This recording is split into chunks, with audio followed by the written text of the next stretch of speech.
On today's video, we'll be talking about the new Transformers Warfare Sergeant Siege series review.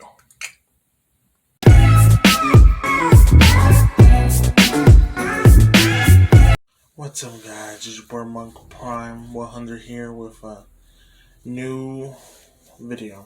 On today's video is going to be about the new show that just came out today at 12 p.m. 12 in the morning. The Transformers Warfare Sergeant Trilogy Siege. The show. So a couple minutes ago, I just got done watching all 6 episodes. And I was really excited when it hit 12 in the morning to start watching them. And I want to get to see the episode 1. It was not as amazing as I expected. Like, I love Transformers, and I always will. But this show is probably, how you say this? It's pretty good. That's good, and the characters are amazing too. We got to see all the figures that we have got for Siege and Earthrise, including with the Netflix figures. We get to see them mostly all. But the way they made the characters act and fight and move, and basically how they made the characters, it kind of disappoints me. Like for Optimus, I'm disappointed because Peter Cullen did not voice him in this series, and they made Prime look very weak. Like he didn't even use his axe like almost until the last episode. He didn't even use his blaster that he come like in the Siege figure that comes with the iron blaster and his axe. He didn't even use a blaster. He was mostly fighting with his fist, melee fighting mostly. The voices for some of the robots, some of them are good, some of them bad. Ironhead's voice I did not like it. It didn't suit him. Optimus Prime wasn't even good as well. I was kind of disappointed because Optimus Prime is my favorite character, but the voice and everything kind of made him look bad. Like he was good and all, but they just made Optimus look weak at the beginning until the end when he started fighting and stuff. Megatron, he was all in. He was pure darkness and stuff. He was good. His voice, in between. I kind of like it, then I don't. Shockwave's no voice, not at all. I really didn't like that voice they used for Shockwave in the old G1, in the games and everything. His voice is nice. I would prefer the same voice actor that voice for Shockwave back in the Transformers Devastation, or in G1 would have voiced him again, but I don't know why they didn't. For Soundwave, I did not like it either. It was not as deep as it was supposed to, so that kind of disappointed me too. Starscream is another voice character that I did not like either. It wasn't Starscream. It was basically what I'm trying to say is that these voice actors that they hired to voice the Decepticons and the Autobots kind of looked like they were trying their best to sound like the actual characters as the original voice actors, but they did their best. But to me, it was not really as good as I hoped. This show deserves rating 1 out of 10. I would say either 6 or 7. That's my rating for me. Other Transformers fans would say, oh, maybe it's lower or higher.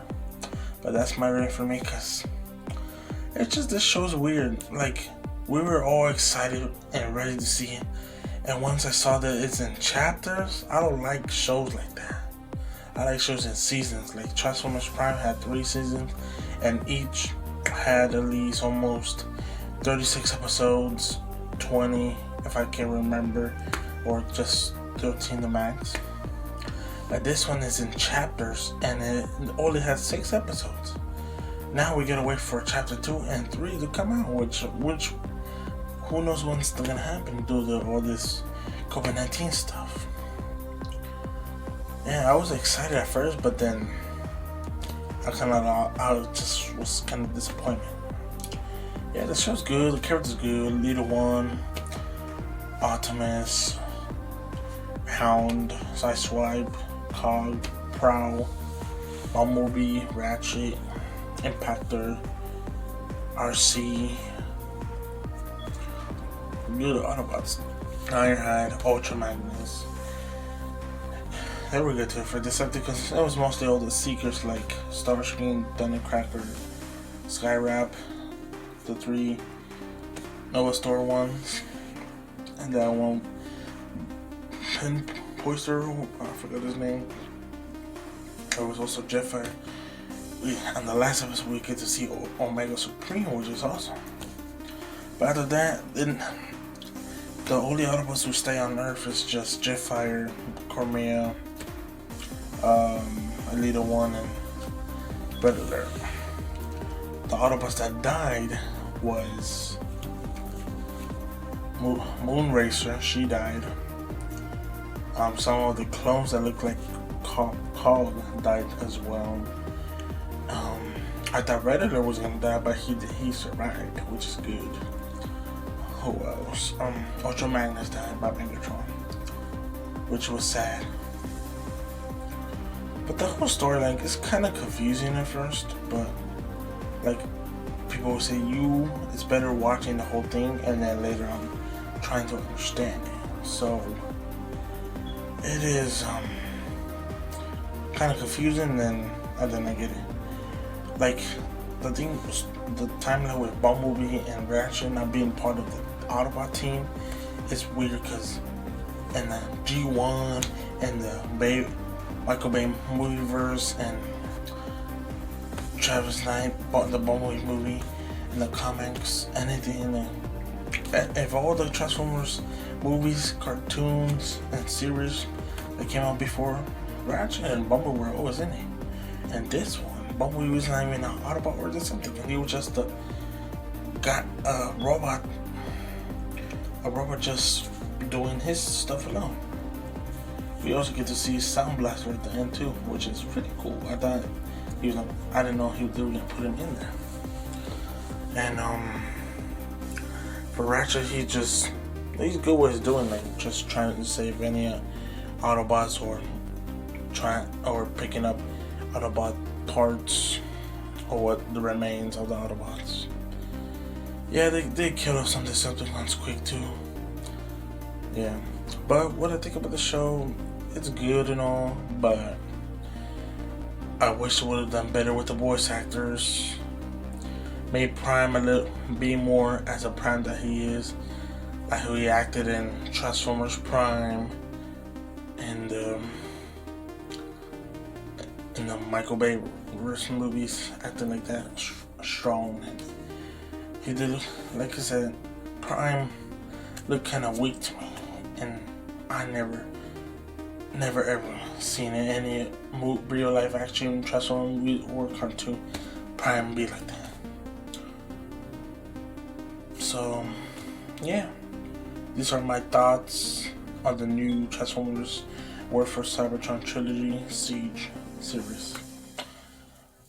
Am I happy? Yeah, I'm happy got to watch it, but not like in chapters. I rather see season 1 and then season 2 and like that, like how Transformers Prime was.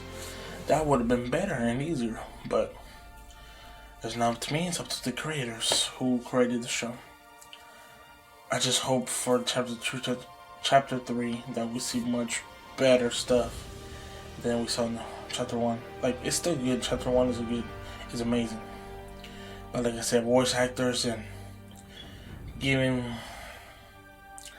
what's it called, making Decepticons and Autobots more as they're supposed to be, not either look weak. Like, the Autobots looked kind of weak, but some of them were mostly strong.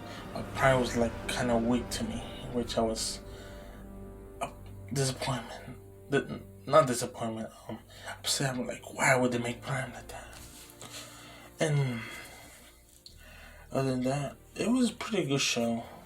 There's some things that are still confusing to me, but if I rewatch the whole thing again, or just process what happened, then I will probably understand it more. But yeah, like I said, the rating I give this show is 7 out of 10. That's max. They could have worked on more things before. Like, they could have made a group. No, not the group. What's it called? Made some changes, like the voicing. I understand people who been voicing the Autobots and the Decepticons. They try their best, but no one can really sound as the original voice actors. The only thing that I would feel that would have made this a little bit more better if they would have put Peter Cullen as Optimus. No one can ever replace him. Just like in Transformers Cyberverse, he wasn't in that series either. He was in Transformers Prime. He was in Transformers Robots in Disguise. He was in Rescue Bots. But in Cyberverse and this one, he wasn't, which kind of disappoints me, because no one can replace Peter Cullen. He's always will be the voice of Optimus. For Megatron, I would be happy to use also Frank Willer as the voice of Megatron. Like I said, the original voice actors of both leaders would have been better. I made the show a little bit more better. Same goes for Shockwave, Soundwave, Starscream, and Ironhead too. His voice was kind of weird. I think he would have been a little bit more deeper voice to make him how he looked in other series or video games, like their voices. But yeah, those are my thoughts on the new Transformers War for Cybertron series. I give it a 7 out of 10. I did enjoy it, but there needs to be either some changes or the creators had to do something better in order to make the show be better. That's from my point of view. Like, I did enjoy it, of course, because it's Transformers. I love Transformers. Always will. Ever since when I got my first Optimus Prime figure, the one that does the Transformer, that one just talks to him, that shoots his fist. That was my first figure.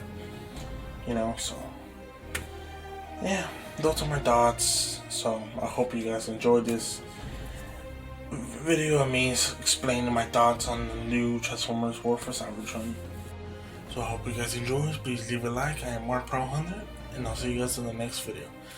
Autobots, transform and roll out. Peace, guys.